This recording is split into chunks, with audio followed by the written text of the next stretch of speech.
Kenapa harga emas Public Gold tak serendah emas dekat bank? Soalan ni banyak saya jumpa yang sehingga ramai yang keliru. Saya ada terbaca daripada blog guru saya, Tuan Zulkifli Syafiee. Jawapan ni semua kena tahu dan saya yakin mungkin ada yang tak pernah tahu jawapan daripada guru saya ni. Boleh take note. Dia jemput follow untuk tambah ilmu emas supaya kita tahu kita dapat jadikan emas tu untuk bina kekayaan. Dekat penulisan guru saya ni, kalau harga emas dekat bank lebih murah dan spread dia lebih nipis, kenapa ramai pakar emas tak beria-ia ajak orang beli emas dekat bank? Pertama sekali, kalau beli emas sekadar nak dapat nombor, guru saya cakap emas dekat bank tu lebih baik. Tapi kalau nak beli emas fizikal, Public Gold lebih baik. Walaupun harga emas Public Gold ni memang lebih mahal berbanding emas dekat bank, tapi fokus Public Gold ni memang emas fizikal. Kita boleh beli dan dapatkan emas fizikal dengan cara yang paling mudah dan yang lebih murah. Emas dekat bank, walaupun boleh keluarkan fizikal, tapi fokus utama dia adalah sekadar nombor, untuk menggalakkan orang menyimpan duit dengan bank. Walaupun bukan fokus utama dia emas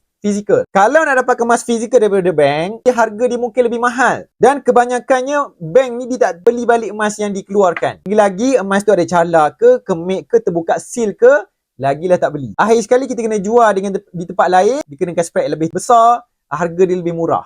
Jadi kita rugi. Jadi siapa-siapa yang nak beli emas fizikal, Public Gold lebih baik. Tapi kalau sekadar nak dapat nombor, Public Gold bukan yang terbaik. Jadi semoga bermanfaat. Siapa yang nak mula menabung emas Public Gold, emas fizikal, ataupun masih takut nak pegang dekat tangan, biar simpan dalam akaun Masgap, simpan secara percuma, atau pergi dekat profil saya. Ataupun boleh komen dekat bawah. Nak tahu apa lagi tentang emas?